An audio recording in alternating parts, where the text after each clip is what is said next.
नया chapter start हो रहा है, रेजिडेंशियल स्टेटस। क्या हिंदी में कहते हैं निवासी स्थिति।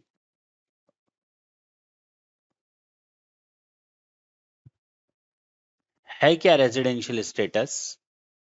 मैंने फर्स्ट चैप्टर में जब सेक्शन 5 पढ़ाया था तो मैंने ये कहा था कि आने वाले समय में हम लोग सेक्शन 6 पढ़ेंगे जिसमें हम लोग रेजिडेंशियल स्टेटसशिप पढ़ेंगे, क्योंकि सेक्शन 5 में हमने स्कोप ऑफ टोटल इनकम से रिलेटेड क्वेश्चन किए थे, तो वहां पर हमने 3 पार्ट में बांटा था हर एक रेजिडेंट को, आरओआर, आरएनओआर और एनआर। हमें यहाँ यही सीखना है कब कोई एसएससी आरओआर बनता है, कब कोई एसएससी आरएनओआर बनता है, कब कोई एसएससी एनआर बनता है। इसके लिए हम लोग सेक्शन 6 पढ़ते हैं। किसके लिए? इसी चीज के लिए। तो रेजिडेंशियल स्टेटस में ढंग से सुनना मेरी बात, हम जब भी ईयर इनकम टैक्स में ले चलते हैं तो फाइनेंशियल ईयर होता है। क्या होता है? और फाइनेंशियल ईयर स्टार्ट होता है 1 अप्रैल 24 से और 31 मार्च 25 को एंड होता है, और इसी को हम लोग कहते हैं previous year. Previous year is the financial year which is immediately preceding the assessment year. हो गया? अच्छा, ये प्रीवियस ईयर है, इसका असेसमेंट ईयर कब होगा? इसका मतलब इसको हम 24-25 लिख सकते हैं, इसको हम 25। ये वो पहला दिन होगा साल खत्म होने के बाद जब हम ये डिसाइड करने के लिए बैठेंगे कि जो कुछ भी इनकम हमने इस पूरे साल में कमाई है वो इनकम इस असेसमेंट ईयर में किस बेसिस पर लगेगी टैक्स। अगर हम इस साल आरओआर होंगे तो मेरे ऊपर आरओआर के बेसिस पर टैक्स लगेगा, वर्ल्ड वाइड इनकम पर। और अगर इस दिन हम आरएनओआर होंगे तो मेरे पास सेकंड कैटेगरी वाला टैक्स लगेगा, और अगर हम एनआर होंगे तो थर्ड कैटेगरी वाला टैक्स लगेगा, केवल इन इंडिया वाला। याद आया? डिसाइड कब करने बैठे? 25 को, जब प्रीवियस ईयर खत्म हुआ उसके अगले दिन। क्यों? क्योंकि इस साल हम कितने दिन इंडिया में थे वो डिसाइड करेगा हमारी रेजिडेंशियल स्टेटस। उसी हिसाब से टैक्स रेट लग जाएगा। तो हम बेसिकली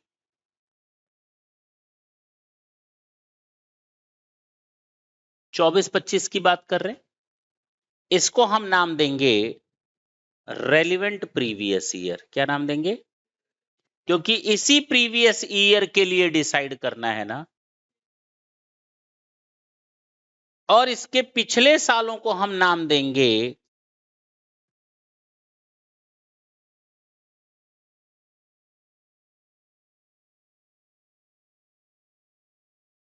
बोलो, यानी इसके पहले जितने भी साल होंगे हम उनको नाम क्या देंगे? अब जितने भी लिख लो सब प्रीसीडिंग प्रीवियस ईयर से। ये सारे प्रीसीडिंग प्रीवियस ईयर से। इसका मतलब ये निकला कि 1/4/2025 को 1 अप्रैल 2025 को जब हम बैठेंगे ये डिसाइड करने के लिए कि मेरी रेजिडेंशियल स्टेटस क्या है, तो हमें पिछले प्रीवियस ईयर्स को देखना पड़ेगा। और प्रीवियस ईयर में जो पिछला साल होगा, जो रेलिवेंट असेसमेंट ईयर का रेलिवेंट प्रीवियस ईयर कहलाएगा, और उसके पहले वाले सालों को हम प्रीसीडिंग प्रीवियस ईयर्स का नाम देंगे। और सुनो, 1-2 साल काम नहीं आने वाला।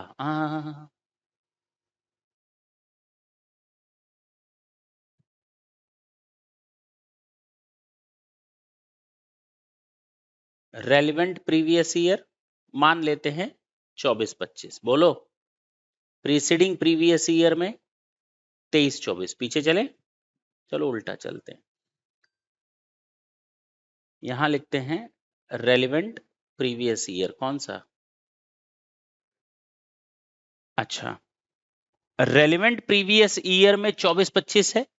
इसके पहले के ईयर्स की बात करें तो हम preceding previous year 23-24, 22-23, 21-22,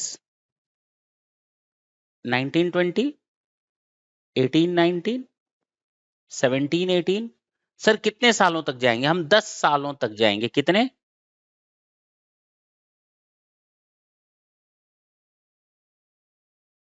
one two three four five six seven 8 9 10 हो गया। हमें इन 10 ईयर्स को चाहिए था। इससे हम डिसाइड करेंगे अपनी रेजिडेंशियल स्टेटस, यानी कुल पिछले के पिछले 10 साल प्लस करंट वाला साल 11 साल। इससे डिसाइड होगा हमारा रेजिडेंशियल स्टेटस। यानी अगर हम इस साल की बात करते हैं तो ये मेरे लिए रेलिवेंट प्रीवियस ईयर हो जाएगा, और इसके पिछले साल 12-13 से शुरू करेंगे, 10 साल और 21 साल। अगर हम इस साल के लिए डिटरमाइन कर रहे हैं तो ये मेरे लिए रेलिवेंट प्रीवियस ईयर हो जाएगा, और इसके पिछले 10 साल 11-12 से स्टार्ट होंगे, 10 साल, टोटल 11 साल। बात समझ में आ रही है? ऐसे डिसाइड होता है हमारा रेजिडेंशियल स्टेटस। फिलहाल हम रेलिवेंट प्रीवियस ईयर की बात कर रहे हैं 24-25।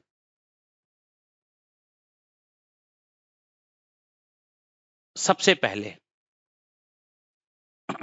हम इंडिविजुअल की बात करेंगे। किसकी? क्योंकि हमारे सामने पर्सन्स बहुत हैं।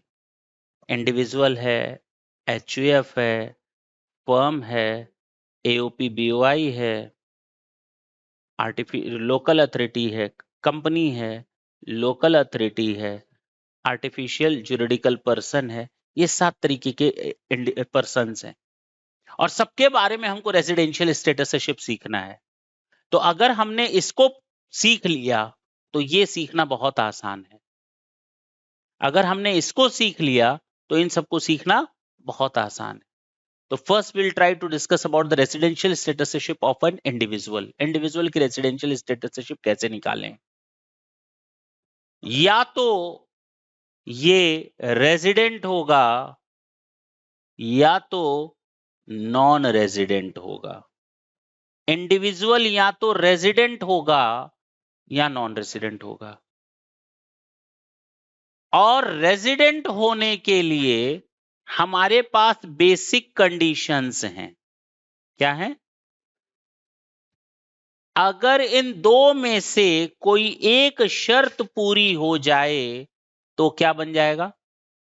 Resident. If both of these two conditions are not satisfied, then go ahead and treat him or her as a non-resident. Yani first of all, we are needed to check whether the individual is resident or non-resident. For the purpose of knowing or determining the residential statusship of a resident individual, we have to check whether he is fulfilling both any one of these two conditions or not. अगर वो इन दोनों में से कोई एक condition fulfil कर लेता है, देन ट्रीट हिम और हर एज अ रेजिडेंट। अगर दोनों कंडीशंस में से कोई कंडीशन पूरी नहीं करता तो केवल नॉन रेजिडेंट।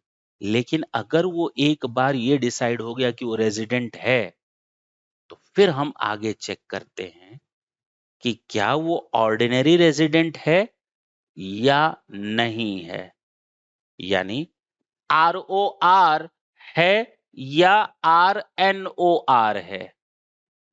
यानी फर्स्ट हमको चेक करना पड़ेगा रेजिडेंट है या नहीं। एक बार डिसाइड हो गया हाँ इन दोनों में से एक कंडीशन पूरी हो गई तो हम मान लेंगे रेजिडेंट हो गया। फिर हम चेक करेंगे, तब इधर नहीं जाएंगे क्योंकि एक कंडीशन पूरी हो गई। तो फिर हम देखेंगे ऑर्डिनरी रेजिडेंट है या नॉट ऑर्डिनरी रेजिडेंट है। Resident and ordinary resident.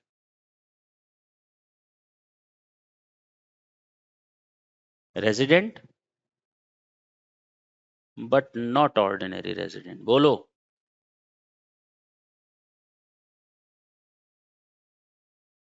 अब रेजिडेंट एंड ऑर्डिनरी रेजिडेंट होने के लिए they are two additional conditions. How much?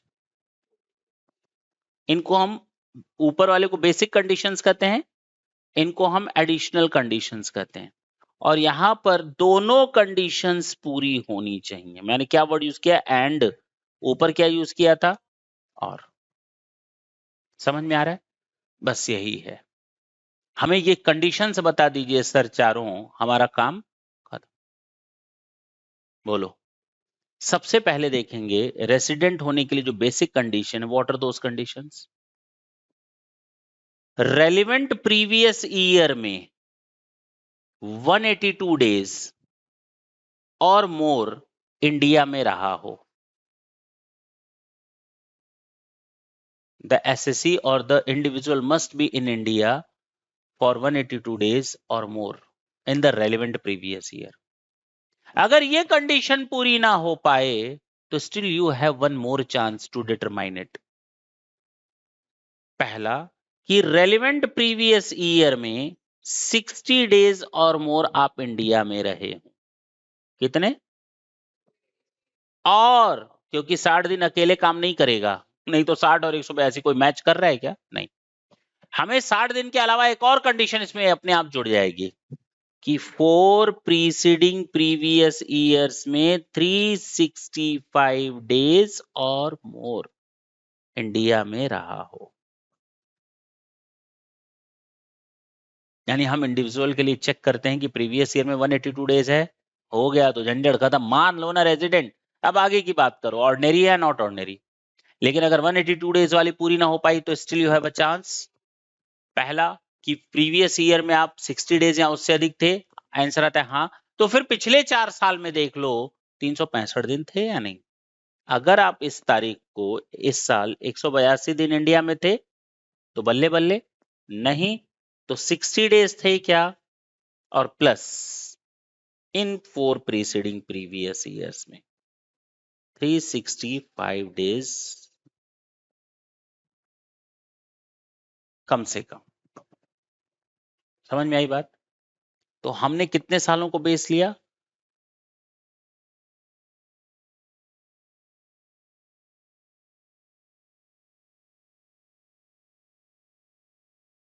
ये रेजिडेंट हो गया। क्या हो गया?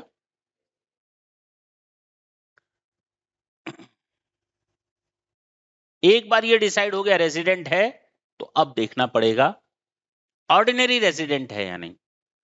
तो जितना आगे जाना है उतना यहां पीछे जाओगे, नहीं समझे? जितना आगे बढ़ना है ईयर्स में उतना पीछे बढ़ना है। अब तुम लोग 7 साल को बेस ले लो। कितने को?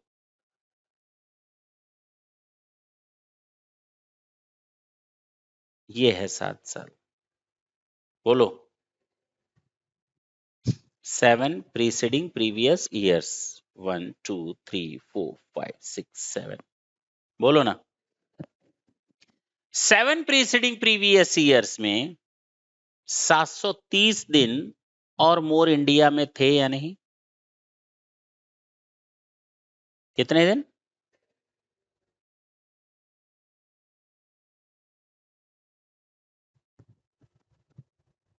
किस में चेक करना है? थोड़ा और आगे बढ़ना पड़ेगा। तो कितने साल? अब 10 सालों की बात करते हैं।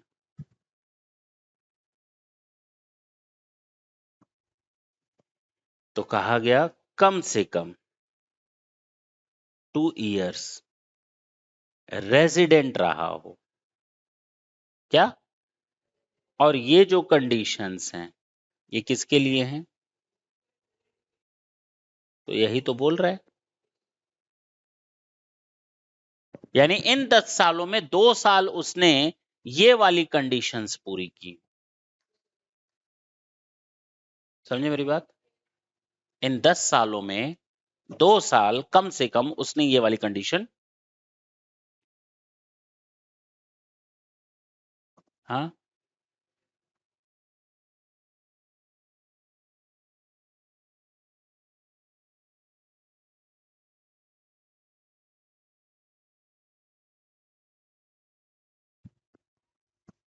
और रेजिडेंट के लिए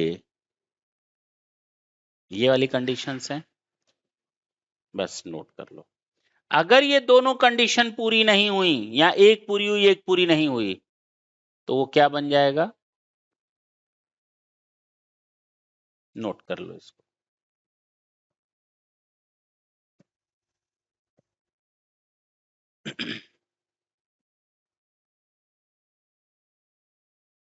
समझ में आया?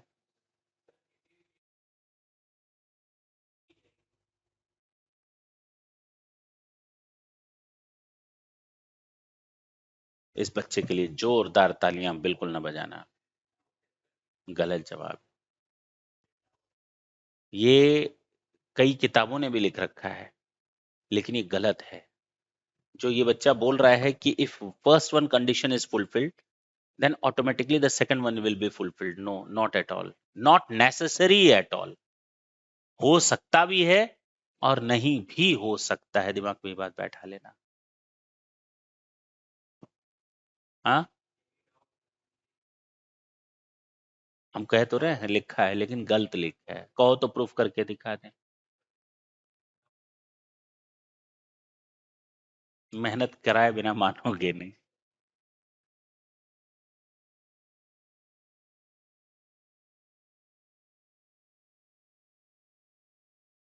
चलो आएगा, चिंता ना करो, आएगा। अभी नहीं तो जहां हम हैं वो भटक जाएंगे हम लोग। छोड़ दो, कराएंगे। बस ये याद रखो, ये मिथ है। अगर किसी बुक ने लिखा है तो वो गलत लिखा है। ठीक है ना? ये मैंने कहा not necessary at all. Yes, possibility is there. Maximum chances यही रहती हैं कि हाँ है तो ये हो जाएगा। अगर पहली कंडीशन पूरी हो गई तो automatically the second one will be fulfilled. Not normally, लेकिन जरूरी नहीं है। कुछ केसेस ऐसे हैं जहां पर ऊपर वाली पूरी हो रही है लेकिन नीचे वाली पूरी नहीं हो रही है। दिमाग में रखना। चले, individual is done normally.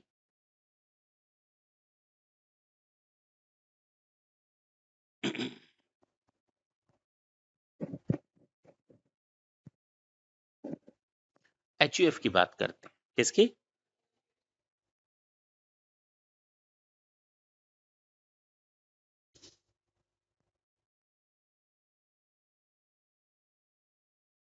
HUF या तो रेजिडेंट होगा या तो प्रेसिडेंट होगा। और एक बार अगर ये डिसाइड हो गया रेजिडेंट है, तो फिर से हम लोग देखते हैं कि ऑर्डिनरी रेजिडेंट है या नॉट ऑर्डिनरी रेजिडेंट है। बोलो। एचयूएफ में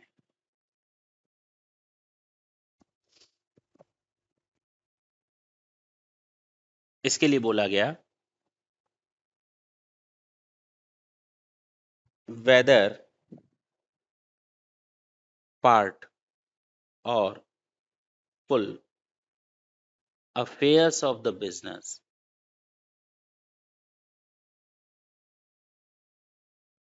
आर कंट्रोल्ड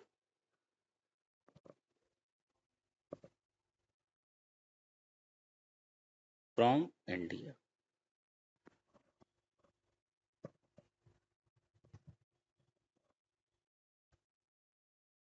वेयर entire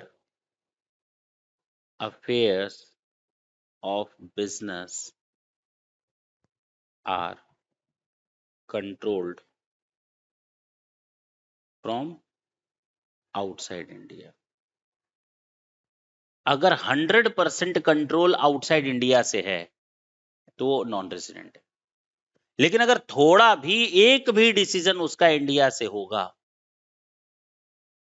तो रेजिडेंट है। पक्का? अच्छा, एक बार डिसाइड हो गया हाँ उसके डिसीजंस इंडिया से भी लिए जाते हैं तो रेसिडेंट हो गया। अब ये देखना है आरओआर कब, आरएनओआर कब। तो एक काम करना, इसके लिए जो कर्ता ऑफ एचयूएफ होगा उसके लिए देखेंगे कि कंडीशन एक एंड कंडीशन दो। 7 प्रीसीडिंग प्रीवियस ईयर्स में 730 दिन या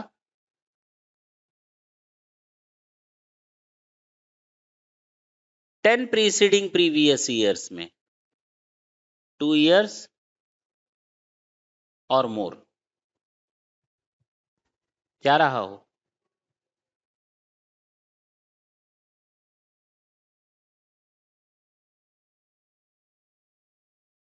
इन इंडिया छोड़ दो, रेसिडेंट, बात वही पड़ी, बात खत्म। सोचो कर्ता के ऊपर ये डिसीजंस लगेंगे, ये जो दो एडिशनल कंडीशंस हैं ये कर्ता को पूरी करनी है, ये एचयूएफ को पूरी करनी थी प्राइमरी कंडीशन, और प्राइमरी कंडीशन अगर एचयूएफ ने पूरी कर दी कि हाँ part of the affairs were managed और controlled from India, then the HUF will be called as resident in India. If once it is decided that the HUF is resident, then now we have to decide whether it's a ROR or RNOR. For that particular making the decision, we have to check what the residential status of Karta was. Karta, not the family. अब यहां कर्ता को पकड़ लो, किसको? अब इसी पर ही decision लगा दो। ये वही दोनों डिसीजंस हैं या कंडीशंस हैं जो हमारी एडिशनल कंडीशंस थी इंडिविजुअल के ऊपर। तो यहां पर भी देखो तो इंडिविजुअल की ही दोनों कंडीशंस कॉपी एंड पेस्ट। अगर ये दोनों कंडीशन पूरी हुई तो ठीक, अगर एक भी पूरी नहीं हुई तो दैट्स इट, डन, हो गया एचयूएफ। क्या दिक्कत थी?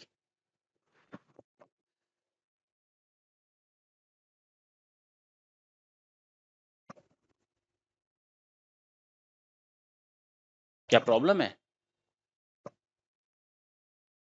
चलें, अब सुनो, ये दोनों हो गया। इसमें से कंपनी को यहां लिख दो, और इन चारों के लिए या तो ये रेजिडेंट होंगे या तो बस खत्म खत्म। इसमें कभी आरओआर आरएनओआर नहीं चेक किया जाता। कंपनी की बात करें, इसको भी हम दो पार्ट में तोड़ेंगे, रेजिडेंट एंड नॉन रेजिडेंट। इसमें भी कभी हम फर्दर चेक नहीं करते आरओआर आरएनओआर, ना ना ना ना, हो गया, बस यही चेक करना है, खत्म। रेजिडेंट एंड ऑर्डिनरी रेजिडेंट होने के लिए इन चारों को, किसको? Firm, AOP, BOI, local authority, artificial juridical person, हमें ये देखना है weather entire or part of the affairs of business are controlled or managed from India. if लिख दो, वेदर न लिख करके if लिख दो, वेदर न लिख करके if लिख देना, बोलो। और नॉन रेसिडेंट कब होगा? if entire business is controlled or managed from where? अगर थोड़ा भी बिजनेस कंट्रोल्ड या मैनेज या उसके अफेयर्स फर्म के, AOP, BOI, local authority, artificial juridical person, but obviously ये बिजनेस एंटिटी होगी, हाँ या ना? यहाँ इकोनॉमिक एक्टिविटी करने वाला कोई एंटिटी होगा। तो अगर उसके सारे affairs of the business are controlled और मैनेज्ड फ्रॉम इंडिया, और पार्ट ऑफ द बिजनेस और अफेयर्स आर कंट्रोल्ड और managed from India, then it will be treated as a resident. If entire business or their affairs are controlled from managed from outside India, then non-resident. बात खत्म, इतना ही simple है, खत्म हो गया। क्या कुछ बताना है क्या? लास्ट क्या है? कंपनी के केस में पहला, if company is registered in India, तो आंख बंद कर लेना। क्या कर लेना? कहां बंद किए? अगर बोले कि कंपनी का केस है और कंपनी इंडिया में रजिस्टर्ड है, तो सोचना भी मत, वो रेसिडेंट मान ली जाएगी, क्योंकि कंपनी के की मैनेजमेंट और डिसीजन सब इंडिया में ही होंगे। क्योंकि अगर कंपनी रजिस्टर्ड इन इंडिया है तो उसका रजिस्टर्ड ऑफिस इंडिया में होगा, और उसका रजिस्टर्ड ऑफिस इंडिया में है तो बुक्स ऑफ अकाउंट और उसकी मीटिंग्स भी इंडिया में ही होंगी। तो इसका मतलब उसके डिसीजंस कहाँ पे होते हैं? इंडिया में ही होते हैं। तो ये अगर रजिस्टर्ड इन इंडिया है तो आगे सोचने वाली बात है ही नहीं, कुछ सोचना ही नहीं। लेकिन अगर कोई कंपनी आउटसाइड इंडिया में रजिस्टर्ड है,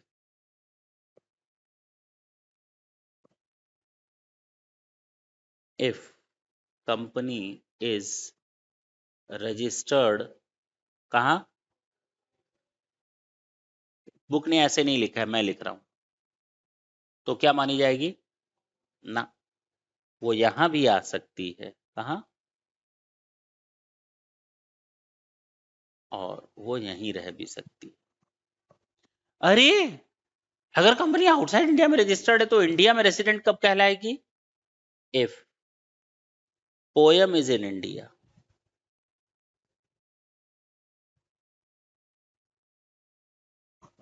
if POEM is not in India. बोलो।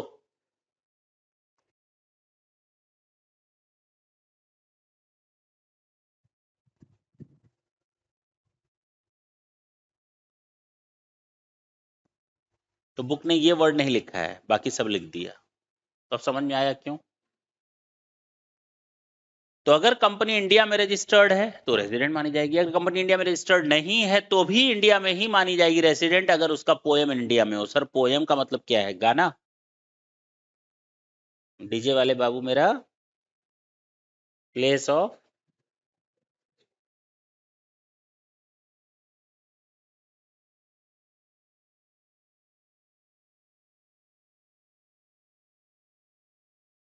अगर ये इंडिया में। चैप्टर हम लोगों ने ऊपर ऊपर से पूरी तरह खत्म कर लिया। कैसे खत्म कर लिया? ऊपर ऊपर से। अब हम लोग डिटेल में डिस्कस करेंगे, ठीक?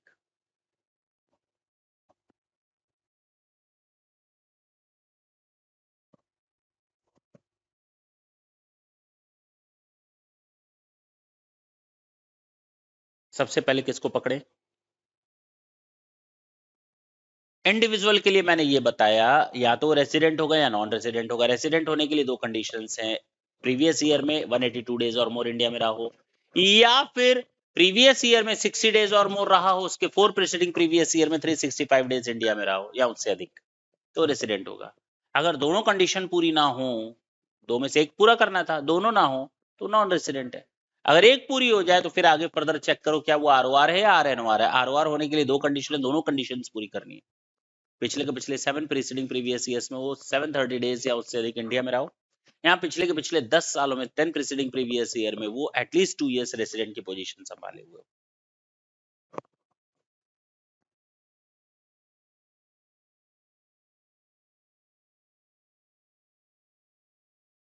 हो गया? अब सुनना,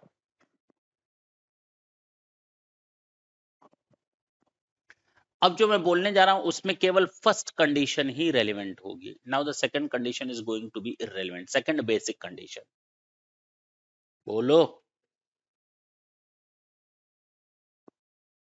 सेकंड बेसिक कंडीशन, अच्छा लिखा तो है basic. Second basic condition is irrelevant. मैंने क्या लिखा? सेकंड बेसिक कंडीशन इररेलेवेंट होगी, केवल फर्स्ट कंडीशन को ही पूरा करना पड़ेगा इन केसेस में।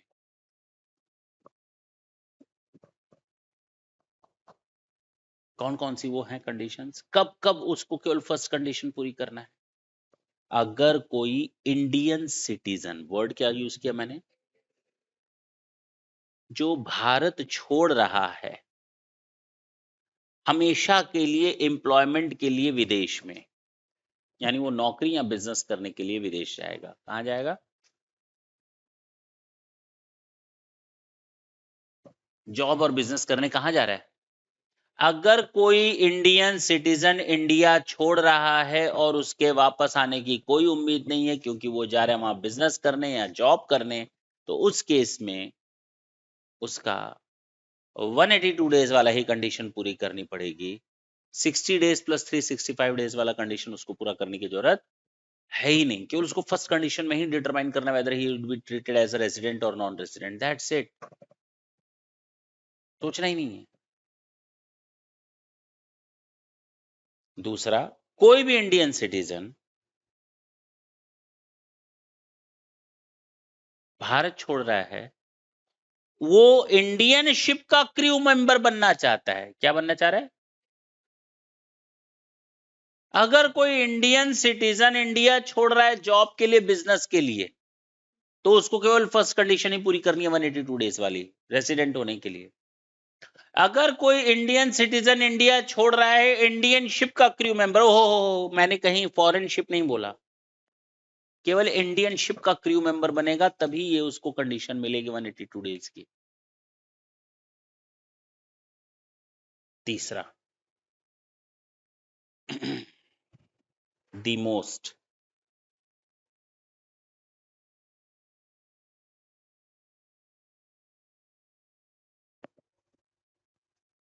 मैंने कहा ये मोस्ट इंपॉर्टेंट कंडीशन है इंडिविजुअल के लिए। अगर एग्जाम में बीमारी देगा तो कंडीशन नंबर 3 और ये 61A। ये दो चीजें इतनी बीमार करती हैं बच्चों को, क्योंकि वो डिफरेंशिएट नहीं कर पाते, या बुक्स इस लायक नहीं है कि वो अलग कर पाए, आपको इस लायक समझा पाए आसानी से। जरा ढंग से सुनना, मैं पहले ये 61A छोड़ देता हूं। पहले हम आपको ये समझाने की कोशिश करते हैं।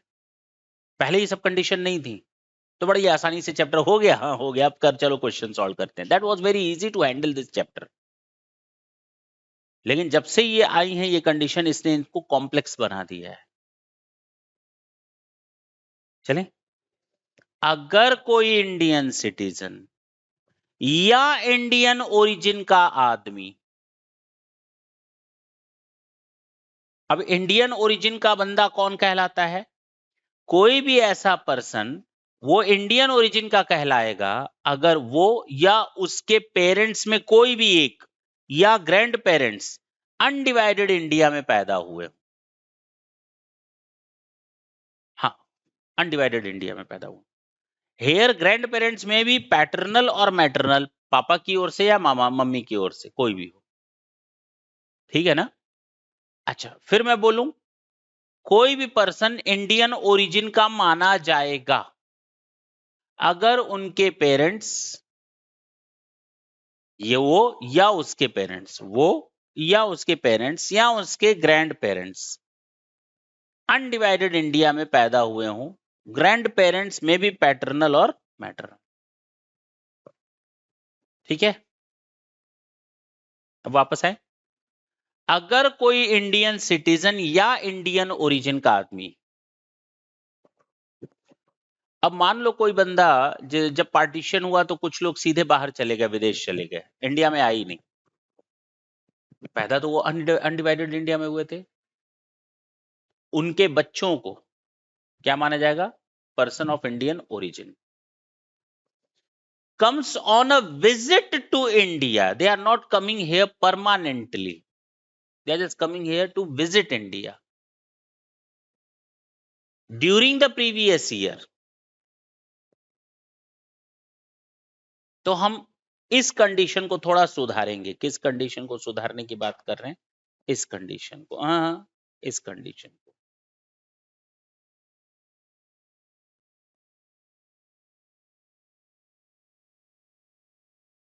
चले, फिर मैं बोलता हूं, अगर कोई इंडियन सिटीजन इंडिया छोड़ता है परमानेंटली जॉब या बिजनेस के लिए, तो केवल फर्स्ट कंडीशन रेलिवेंट होगी। अगर कोई इंडियन सिटीजन इंडिया छोड़ता है इंडियन शिप का क्रू मेंबर बनने के लिए, तो उसको भी पहली कंडीशन पूरी करनी है 182 डेज वाली। अगर कोई इंडियन सिटीजन या इंडियन ओरिजिन का कोई पर्सन इंडिया में विजिट करता है, बाहर से इंडिया में आता है, तो जब हम उसका रेजिडेंशियल स्टेटस देखेंगे तो सेकंड कंडीशन को थोड़ा मॉडिफाई करेंगे।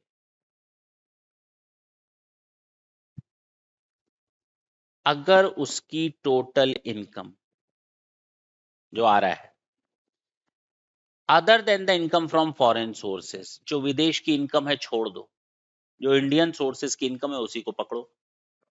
इनकम फ्रॉम फॉरेन सोर्सेस को छोड़ने के बाद जो उनकी इसकी इनकम बची वो 15 लाख से अधिक है, वो या फिर 15 लाख से अधिक नहीं है। अगर 15 लाख से अधिक नहीं है तो सेकंड कंडीशन को काट डालो, लेकिन अगर उसकी इनकम 15 लाख से अधिक है तो सरकार की जब जबान लपाएगी, पैसा दो पैसा दो। भले ही तुम इंडियन सिटीजन नहीं हो अभी, इंडियन ओरिजिन के तो हो, पैसा ज्यादा कमा रहे हो, लाओ इंडिया में घूमने आ रहे हो, 15 लाख से तुम्हारी income other than foreign sources से ज्यादा, यानी इंडियन सोर्सेस से ज्यादा उसकी इनकम, इंडियन सोर्सेस से इनकम उसकी 15 लाख से अधिक है, तो कहा गया सेकंड कंडीशन को मॉडिफाई करेंगे।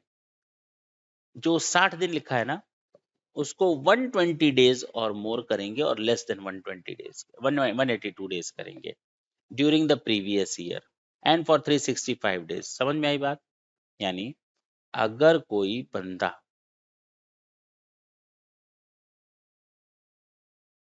इंडियन ओरिजिन का है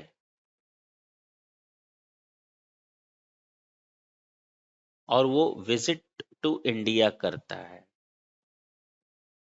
और उसकी इनकम फ्रॉम इंडियन सोर्सेस, बोलो 15 लैक्स प्लस है, तो उस केस में इस 60 दिन को 60 डेज को काट डालो और वहां 120, बाकी सब सेम रहेगा। 120 डेज अप टू 182 डेज, क्योंकि 182 डेज वाला तो यहाँ पे है ही, 120 दिन से ऊपर और 182 दिन के अंदर हो, प्लस 365 दिन और मोर। अब समझ में आई बात? मैं ये काट दूं सब, समझ में आई बात?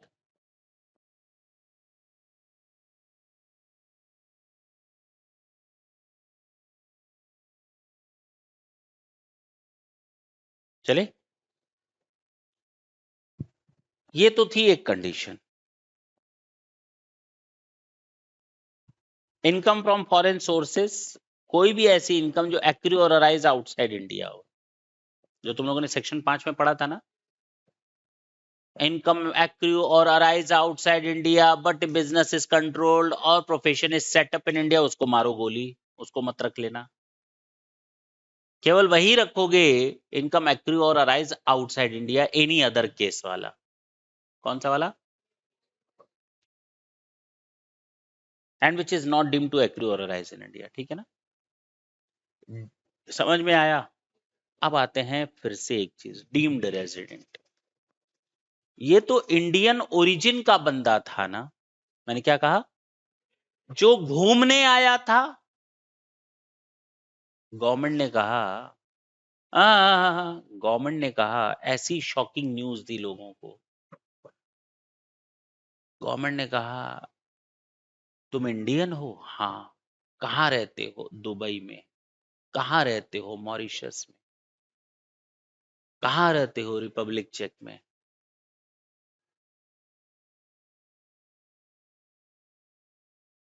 कितनी इनकम है तुम्हारी?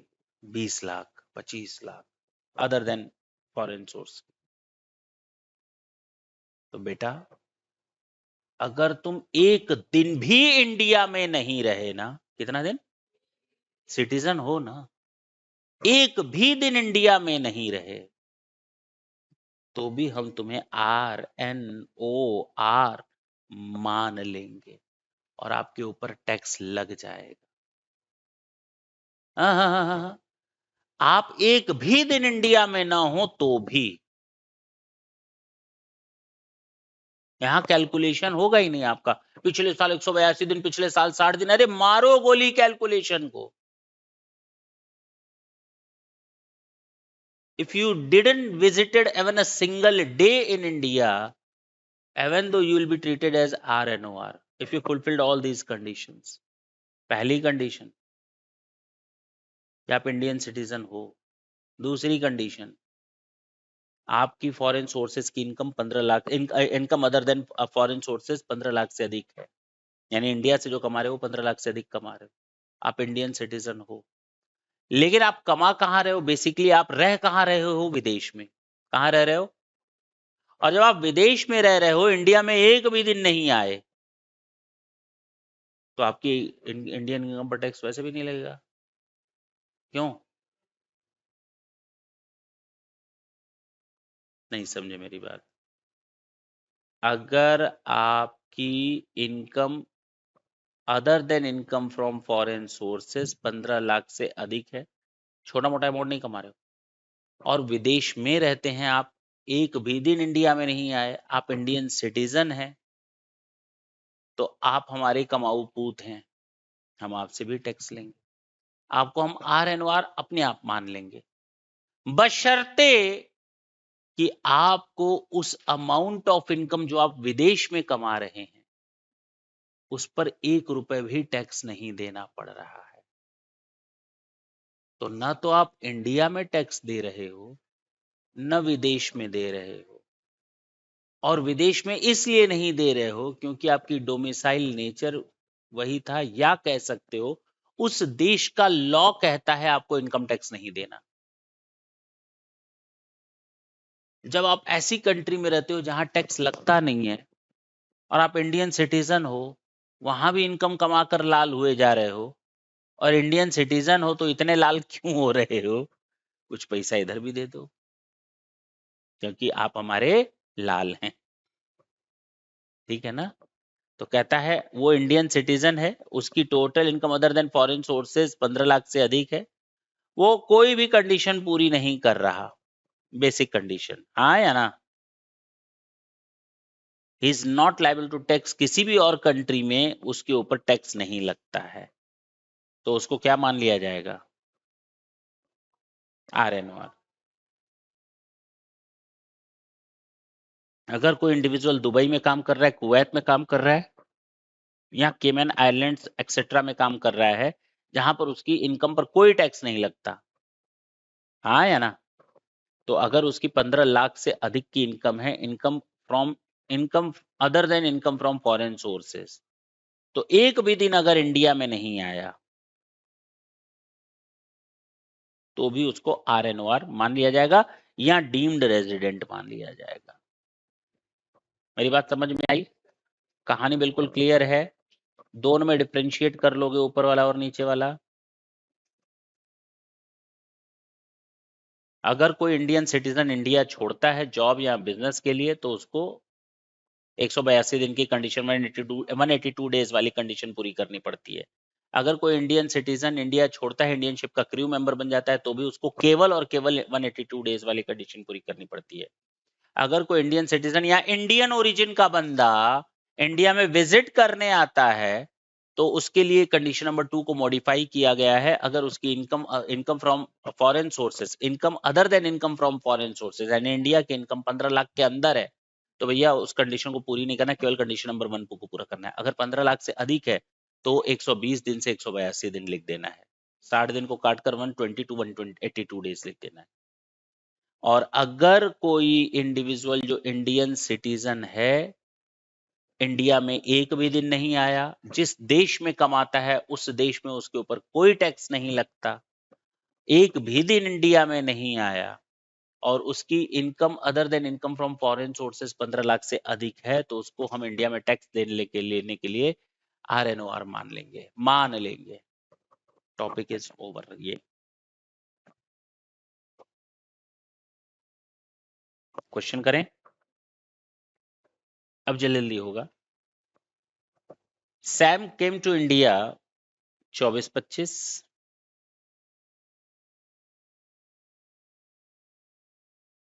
कहता है Sam came to India during the he stayed in India for 50 days, 183 days और 153 डेज। अगर सैम पहली बार इंडिया में आ रहा है, Sam came to India first time, अगर कोई बंदा पहली बार इंडिया में आता है, अगर कोई बंदा पहली बार इंडिया में आ रहा है, इसका मतलब इसके पहले उसका कोई हिस्टोरिकल बैकग्राउंड है ही नहीं इंडिया में रहने का, तो अगर वो पिछले साल 50 दिन केवल इंडिया में है, तो क्या उसको आर ओ आर मान ले? अरे नहीं, नहीं, क्या मानेंगे? R N O R, NR मानोगे ना, क्योंकि जब बेसिक कंडीशन पूरी ही नहीं किया तो बात खत्म, सीधे एनआर में शिफ्ट हो जाएगा। R O R R N O R तो तब बनता है जब बेसिक कंडीशन पूरी कर लेता है। ये तो बेसिक कंडीशन ही पूरी नहीं किया 182 डेज वाली या 60 डेज वाली। 183 डेज इंडिया में था पिछले साल, अरे भैया रेजिडेंट बन गया, बन गया रेजिडेंट। कौन सा resident? R O R R N O R? RNOR, क्योंकि पिछले का तो रिकॉर्ड है ही नहीं मेरे पास, पिछले सालों का 0 0, तो ये RNOR ही बन गया। तो यहां पर ये नॉन रेसिडेंट था, ये RNOR था, और अगर 153 डेज इंडिया में है, NR ही रहेगा। बस चले, कहोगे नहीं सर 60 डेज वाली पूरी कर लिया। अरे 60 डेज के साथ पिछले साल के 4 सालों में 365 दिन, तो पिछले सालों में तो उसका हिस्टोरिकल रिकॉर्ड है ही नहीं। And a British national comes to India for the first time, 2021।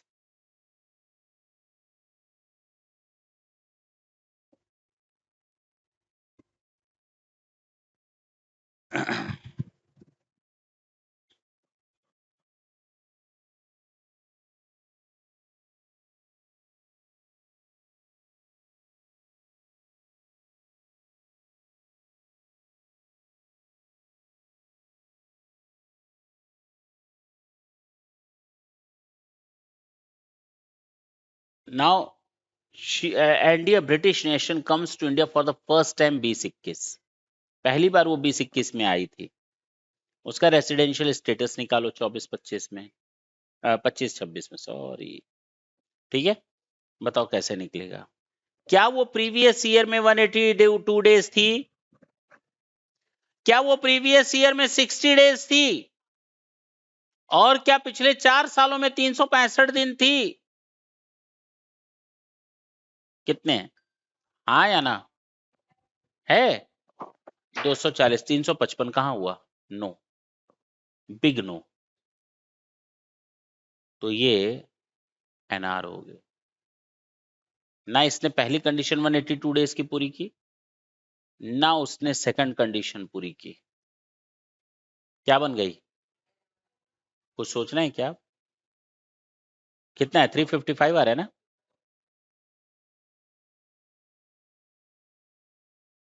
बोलो। Miss Paul, an Indian citizen, left India for the first time 1 April 24। Indian citizen अगर इंडिया छोड़ता है तो उसके लिए 182 डेज का ही सिस्टम होता है, अगर वो जॉब के लिए या बिजनेस के लिए जा रहा है बाहर। She came to India 11th of January 25 for 175 days। 170 days। ढंग से सुनना, 2024 में छोड़ा है उसने।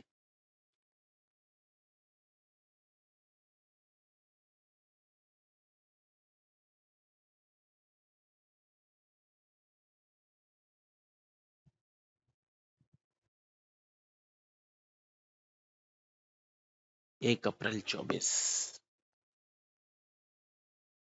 अप्रैल, मई, जून, जुलाई, अगस्त, सितंबर, अक्टूबर।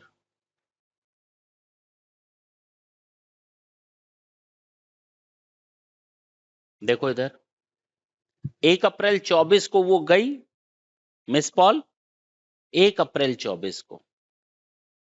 तो प्रीवियस ईयर, हाँ बोलो। एक दिन वो इंडिया में यही थी।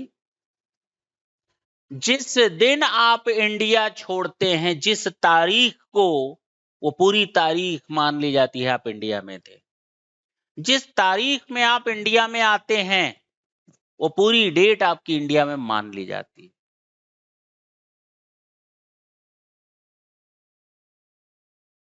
तो इसने 1 अप्रैल को इंडिया छोड़ा, 1 अप्रैल इंडिया में मान लिया जाएगा। उसके बाद वो बिल्कुल नहीं थी।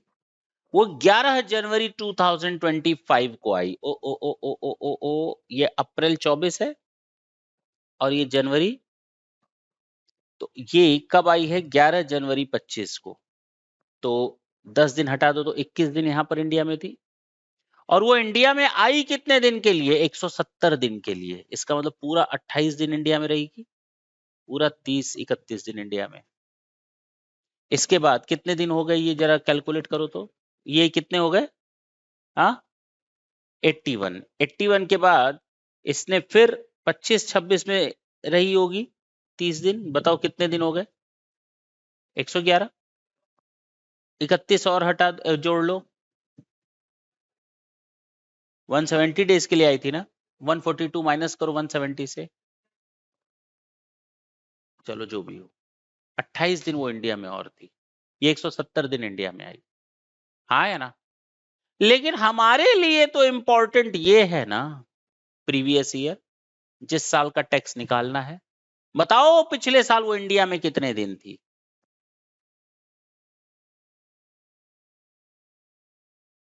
81। तो बताओ, 81 डेज यहां थी।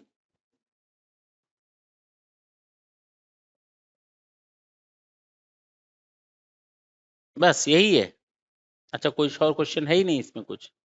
तो अगर केवल 81 डेज इंडिया में है, उसके पहले उसका कोई रिकॉर्ड है ही नहीं, तो पिछले साल 365 दिन वाला तो पूरा नहीं कर पाई। तो क्या मान लें इसको? Non resident. बोलो।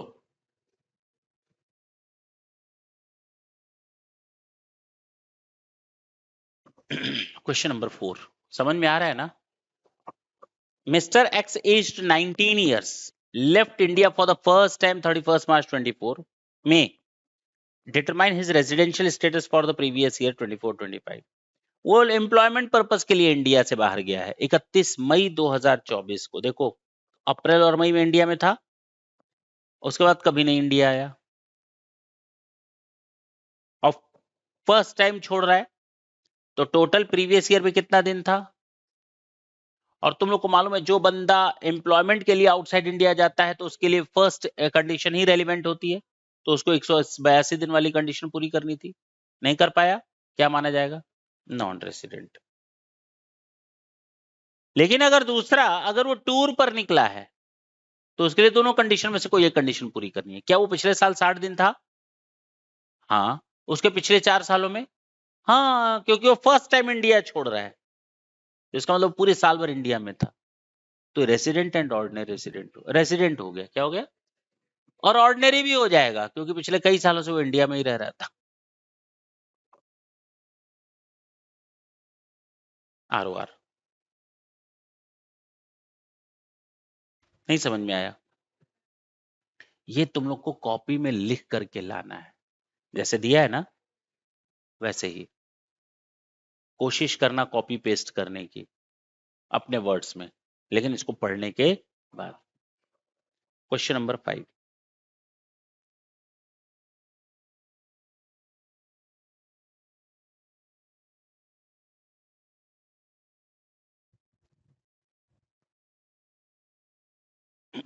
चलें। X came India for the first time, इसके पहले वो कभी इंडिया में 24 जुलाई 2020 को, और 2 दिसंबर 25 दिसंबर 21 तक।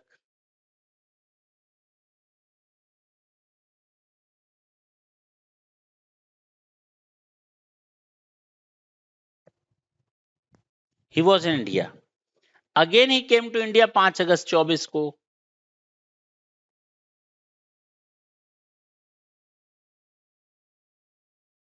25 नवंबर 24 तक।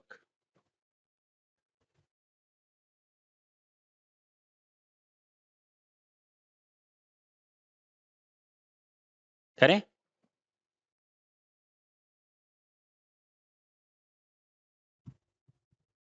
चलो, प्रीवियस ईयर 20-21, 21-22, 22-23, 23-24, और ये रेलिवेंट प्रीवियस ईयर 24-25। बोलो। जुलाई 20 से लेकर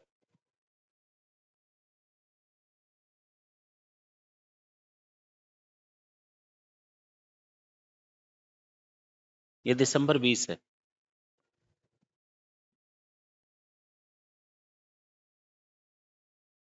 बोलो।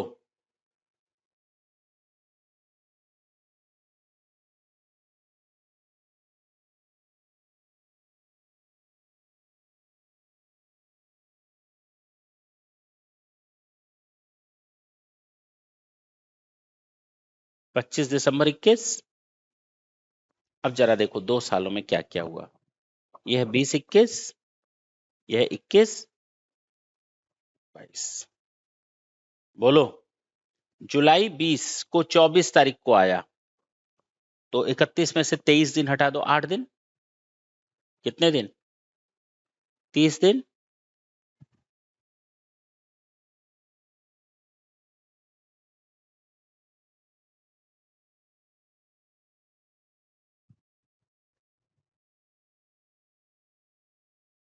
बोलो,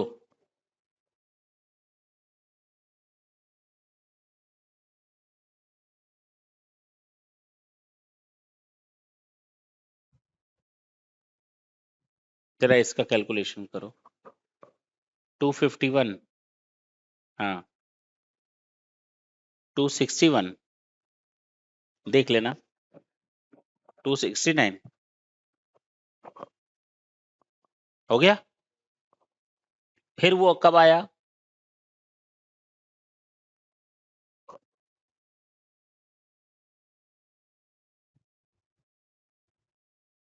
नवंबर में तो 25 दिन था। बोलो, अगस्त में वो 4 दिन नहीं था, तो 27 दिन था। 5 तारीख से 31 तारीख था। बताओ कितने दिन हो गए?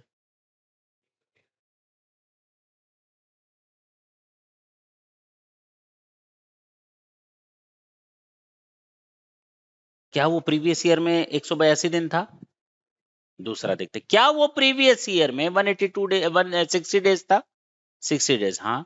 प्लस, क्या वो 365 दिन था? हाँ, 4 सालों में। हाँ, तो ये हमारा रेजिडेंट हो गया।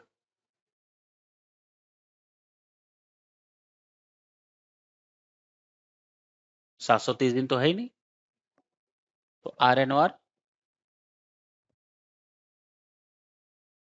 113 दिन।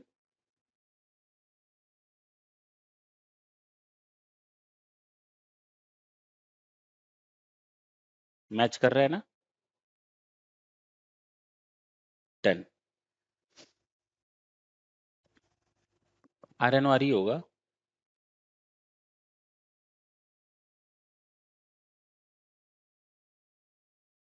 ये क्वेश्चन तुम लोग को खुद करना है। चलो यही ईयर मानते हुए चलो, 23-24 को ही लेकर चलो, करो क्लास में।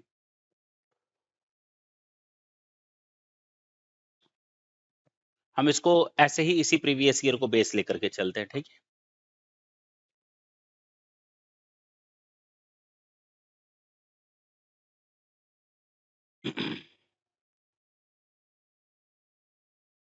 हमें नहीं लगता कोई दिक्कत आएगी अब।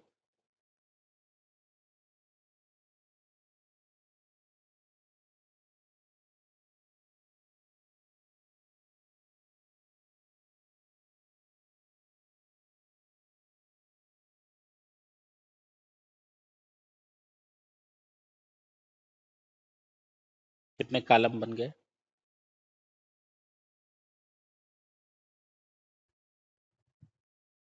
1 2 3 4 5 6 7 8 9 10, उड़ी बाबा, 2 ज्यादा बन गए। चले, देखो 2008-9, 2008-9, 9-10।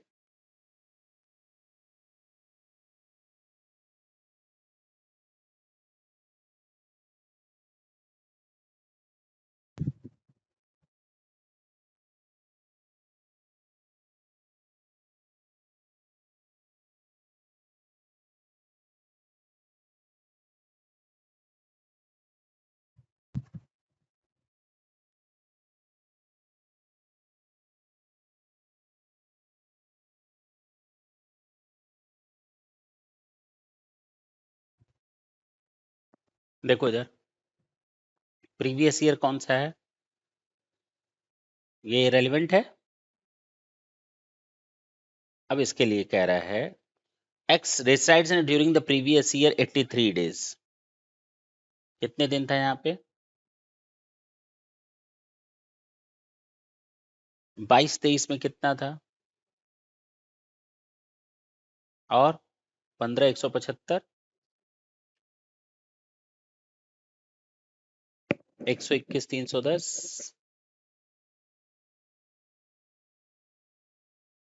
265 137 265 और 137 65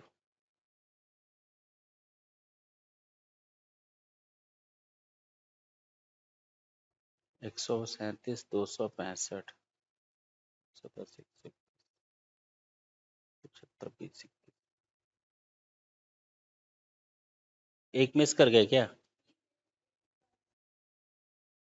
अच्छा, हम मिस कर गए।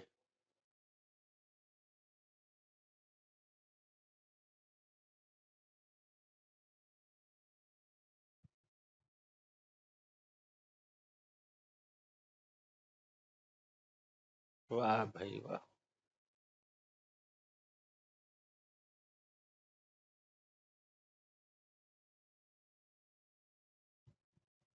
17 18 में देखो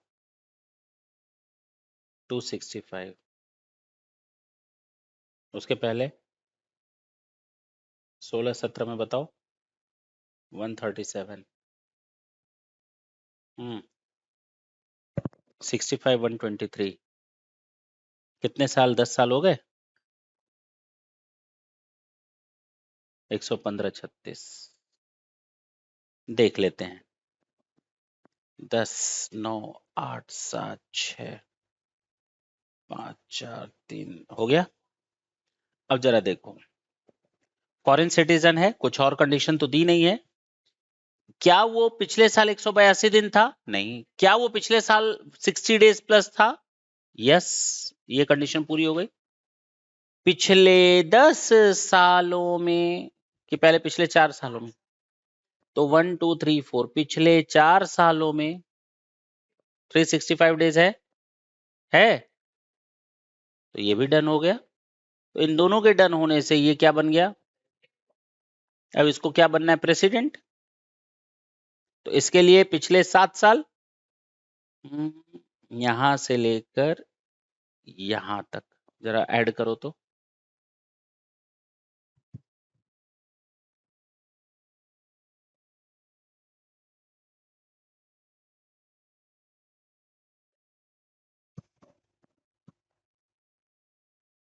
हम्म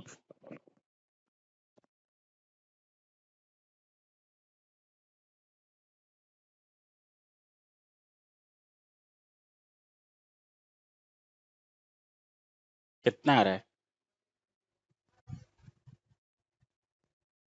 बोलो। 1090। अच्छा, क्या ये 2 साल रेसिडेंट था? अरे सर, यहाँ भी 182 डेज से ज्यादा था, यहाँ भी 182 डेज से ज्यादा है, सोचना ही नहीं है। 2 इयर्स रेसिडेंट, यस। तो इसका क्या बन जाएगा ये? सोचो, विदेशी है लेकिन क्या बन गया? इसकी वर्ल्ड वाइड इनकम इंडिया में टैक्सेबल होगी। चलें आगे।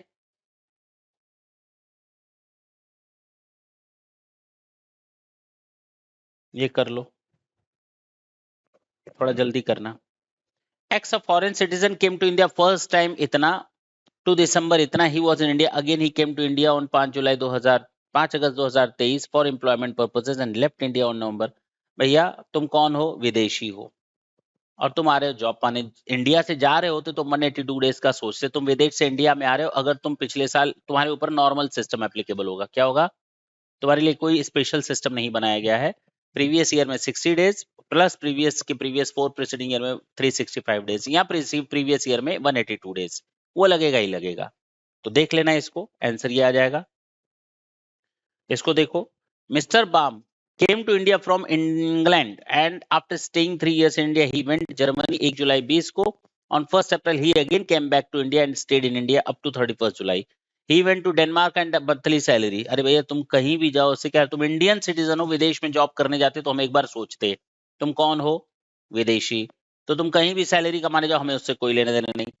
ही ट्रांसफर टू इंडिया और ज्वाइन दिल्ली ऑफिस। ठीक है, तो जितना इंडिया, नॉर्मल क्वेश्चन है, तुम्हारे ऊपर कोई स्पेसिफिक सेक्शन या कैटेगरी के नहीं हो, तो इसको खुद करोगे तुम लोग।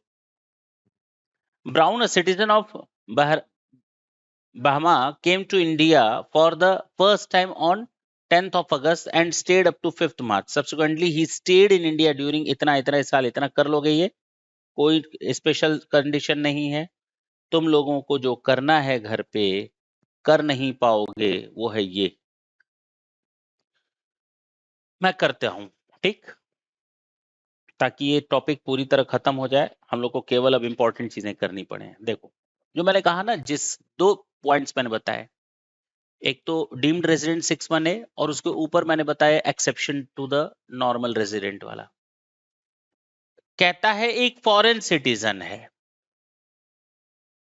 जबकि जो स्पेशल कंडीशन थी 182 डेज वाली इंडियन सिटीजन जो इंडिया छोड़ रहा हो जॉब के लिए या बिजनेस के लिए इंडियन सिटीजन इंडियन शिप का क्रू मेंबर बन जाए या इंडियन सिटीजन और इंडियन ओरिजिन का बंदा हाँ या ना तो क्या ये इंडियन ओरिजिन का है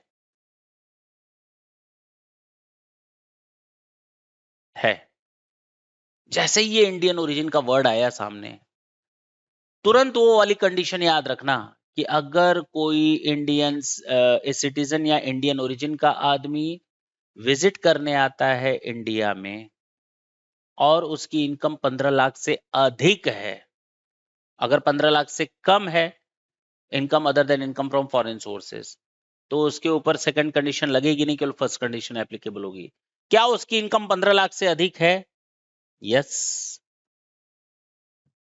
income other than income from foreign sources बोलने देना तो एक तो इंडियन ओरिजिन का बंदा विदेश से इंडिया में आ रहा है और इसके ऊपर केवल अब कंडीशन लगेगी 182 डेज वाली 15 लाख से अधिक है तो 120 दिन हो जाएगा 120 दिन से 182 दिन प्रीवियस ईयर में वो 30 दिन रह रहा है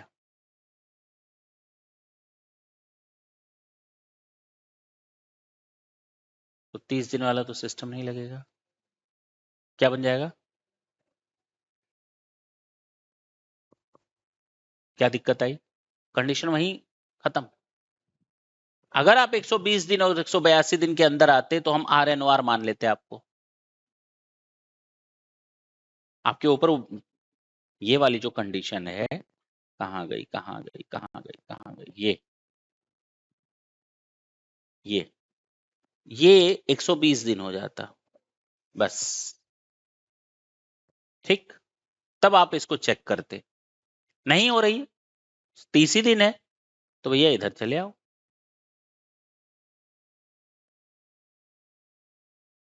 आराम से करना घर पे कोई हड़बड़ी नहीं है मैं फिर बता रहा हूं कोई हड़बड़ी नहीं है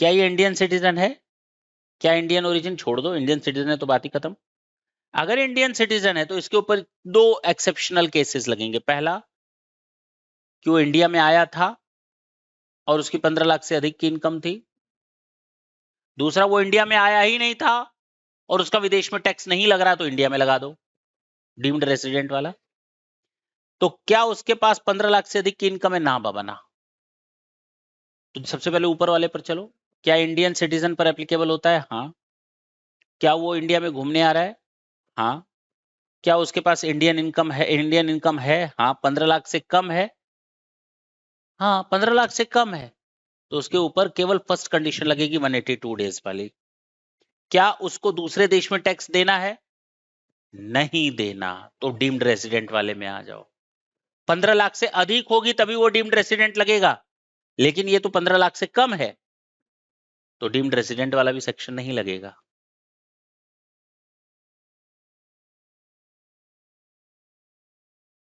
अगर विदेश में इसके ऊपर टैक्स नहीं लग रहा और 15 लाख से कम है तब तो वो सेक्शन लगेगा ही नहीं तो डीम्ड रेसिडेंट वाला हटा दो वापस आओ इस पर क्या ये इंडियन सिटीजन है इंडिया में आया है क्या इसकी इनकम 15 लाख से अधिक है नहीं कम है तो इसके ऊपर केवल पहली कंडीशन लगेगी 182 डेज की अब समझ में आ रहा है इंडियन सिटीजन है इंडियन ओरिजिन का है टोटल इनकम 15 लाख से अधिक है दोनों में जा सकता है अदर कंट्री में टैक्स दे रहा है नहीं तो भी दोनों में जा सकता है क्या वो पिछले साल 30 दिन इंडिया में था कोई फर्क नहीं पड़ता दूसरी कंडीशन होने ना होने पर हाँ या ना अब एक बात बताओ, यहां कह रहा है टोटल इनकम 15 लाख से अधिक है, तो उसको पिछले साल में 120 डेज इंडिया में रहना चाहिए था, तब तो वो रेसिडेंट वाली कंडीशन पूरी करता। नहीं पूरी कर रहा, दोनों में से एक कंडीशन पूरी करनी थी। या तो प्रीवियस ईयर में आप 182 डेज रहो, या 120 और 182 डेज के अंदर रहो। हाँ या ना? वो तो पूरी हुई नहीं। लेकिन एक डीम्ड रेसिडेंट का इसके ऊपर सेक्शन एप्लीकेबल हो रहा है 15 लाख से अधिक और विदेश में उसको कोई टैक्स नहीं देना पड़ रहा है, एक दिन भी अगर इंडिया में ना आए तो भी ये RNOR मान लिया जाएगा। बोलो, अगर कोई इंडियन सिटीजन है, इंडियन ओरिजिन का है, टोटल इनकम 15 लाख से अधिक है, दूसरे देश में टैक्स लगता है, तो वो वाली कंडीशन तो लगेगी नहीं, सीधे इधर आ जाओ। क्या ये 120 डेज इंडिया में था? नहीं। बोलो, फॉरेन सिटीजन है, लास्ट वाली लगेगी नहीं, इंडियन सिटीजन होना चाहिए। क्या वो इंडियन ओरिजिन का है? तो भैया लास्ट वाला लगेगा नहीं, डीम्ड रेसिडेंट वाला वही वाला लगेगा, 120 डेज वाला। क्या उसकी इनकम 15 लाख से अधिक है? अभी भी वो कंडीशन पूरी कर रहा है। लायबिलिटी पे टैक्स अदर कंट्री कोई फर्क नहीं पड़ता, क्योंकि ये फॉरेन सिटीजन है। अच्छा, पिछले साल 120 डेज से अधिक होना चाहिए, है ना? 182 दिन से कदम अधिक हो तो गया। समझ रहे हो? क्या ये इंडियन सिटीजन है? क्या इंडियन फॉरेन ओरिजिन का है? हाँ। तो इसके ऊपर दोनों कौन सी कंडीशन? पहली वाली ही लगेगी। टोटल इनकम 15 लाख से अधिक है, अभी भी पहले वाले को पूरा कर रहा है। क्या दूसरे कंट्री में कोई फर्क नहीं पड़ता? Stay in India during the previous year 182 days से अधिक है, तो ये तो नॉर्मल हो गया, रेसिडेंट हो गया ना। सोचना ही क्या है इसमें? क्या इंडियन सिटीजन है, इंडियन ओरिजिन का आदमी है, 15 लाख से अधिक है? नहीं है, तो लास्ट वाली तो लगेगी नहीं, उसके पहले वाला देखना है कि केवल पहली कंडीशन लगेगी या 120 दिन वाली लगेगी। तो इससे कोई लेना देना नहीं, 120 डेज होना चाहिए था, नहीं हुआ। हो तो गया तुम लोग का, क्या बताएं।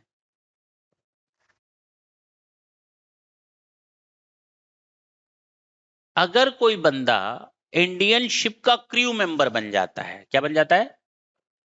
तो तुम लोग के सामने सबसे बड़ी समस्या ये आएगी कि कब से उसका इंडिया तक हिस्सा माने, कि वो कब तक इंडिया में था।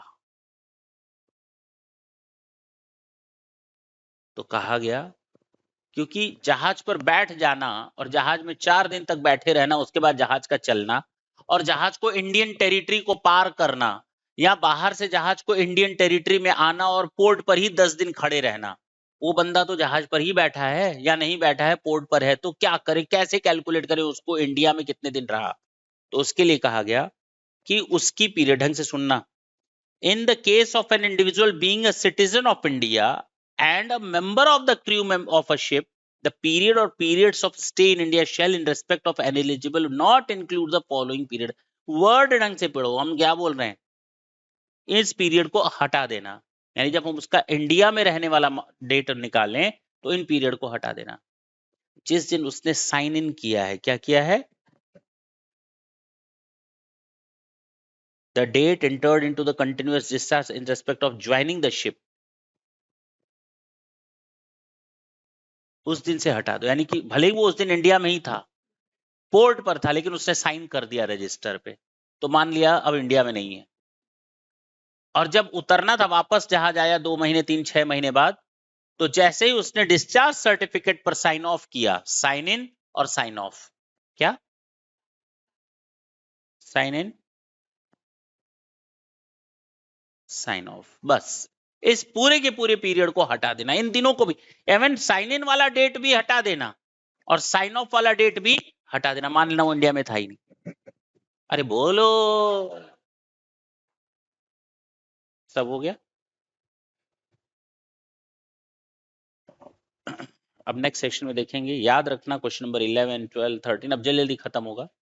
मेन टॉपिक तुम लोगों ने कंप्लीट कर लिया, 2 सेशंस और चलेंगे इस चैप्टर पे, 2 ढाई जितने भी चले, लेकिन अब चैप्टर जल्दी खत्म हो जाएगा।